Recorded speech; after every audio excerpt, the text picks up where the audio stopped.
أعوذ بالله من الشيطان الرجيم.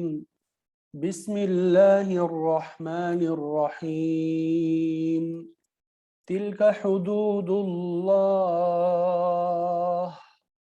ومن يطع الله ورسوله يدخله جنات تجري من تحتها الأنهار خالدين فيها وذلك الفوز العظيم. ومن يعص الله ورسوله ويتعد حدوده يدخله نارا خالدا فيها وله عذاب مهين. واللاتي يأتين الفاحشة من نسائكم فاستشهدوا عليهن أربعة منكم فإن شهدوا فأمسكوهن في البيوت حتى يتوفاهن الموت أو يجعل الله لهن سبيلا. واللذان يأتيانها منكم فآذوهما فإن تابا وأصلحا فأعرضوا عنهما إن الله كان توابا رحيما. صدق الله العظيم. الحمدللہ، اللہ کے فضل و کرم سے آج ہم نے آپ کے سامنے سورہ نساء کی آیت نمبر 13 سے لے کے آیت نمبر 16 تک کی تلاوت کی سعادت حاصل کی، اور غالباً سورہ نساء کا ہمارا یہ چھٹا سبق ہے۔ تو سب سے پہلے ان آیات کا ترجمہ ہم پڑھیں گے، پھر اس کے بعد ان آیات کی تفسیر وہ پڑھیں گے۔ تل کا یہ حدود اللہ، اللہ تعالیٰ کی مقرر کی ہوئی حدود ہے۔ حدود باؤنڈری کو کہتے ہیں، جہاں پہ ایک حد لگائی جاتی ہے، لکیر کھینچی جاتی ہے کہ بس یہ جو ہے یہاں تک آپ کی زمین ہے، اس سے آگے ہماری زمین ہے۔ تو یہ اللہ تعالیٰ کے مقرر کیے ہوئے حدود ہیں، ٹھیک ہے۔ اوپر جو وراثت وغیرہ کی مسائل بتائے، وراثت کی تقسیم کے اصول بتائے، اس کے بارے میں بتا رہے ہیں کہ یہ اللہ تعالیٰ کی مقرر کیے ہوئے حدود ہیں۔ ومن، اور جو یطیع کا معنی ہوتا ہے اطاعت کرے گا، اللہ تعالیٰ کی، ورسولہ، اور اس کے رسول کی۔ رسولہ میں جو ہو ضمیر ہے اس کا معنی ہے اس کی، رسول کی۔ یدخلہ، تو وہ داخل کرے گا اسے، یعنی اللہ تعالیٰ اسے داخل کرے گا۔ یدخل ہو، اللہ تعالیٰ داخل کرے گا ہو اسے، جنات، باغات میں۔ جنات، جنات جنت کی جمع ہے، باغات کو کہتے ہیں۔ تجری کا معنی ہوتا ہے بہتی ہوں گی۔ تجری کا معنی کیا ہے؟ بہتی ہوں گی۔ من سے، من کا معنی سے، تحتہا ان کے نیچے سے۔ تحت کا معنی ہوتا ہے نیچے، ہا ان کے، یعنی ان باغات کے نیچے سے بہتی ہوں گی الانہار، نہریں۔ نہر ان کی جمع ہے، انہار نہر ان کی جمع ہے، ٹھیک ہے۔ خالدین، وہ ہمیشہ رہیں گے۔ خالدین، ہمیشہ رہنے والے۔ خالدین، ہمیشہ رہنے والے۔ فیہا، ان میں۔ تو تلک حدود اللہ، یہ اللہ تعالیٰ کی مقرر کیے ہوئے حدود ہیں۔ ومن یطع اللہ ورسولہ، اور جو شخص اللہ اور اس کے رسول کی اطاعت کرے گا، یدخلہ جنات تجری من تحتها الانہار، تو اللہ تعالیٰ اس کو ایسے باغات میں داخل کرے گا جن کے نیچے نہریں بہتی ہوں گی۔ خالدین فیہا، تو ایسے لوگ جو ہے ہمیشہ ان باغات میں رہیں گے۔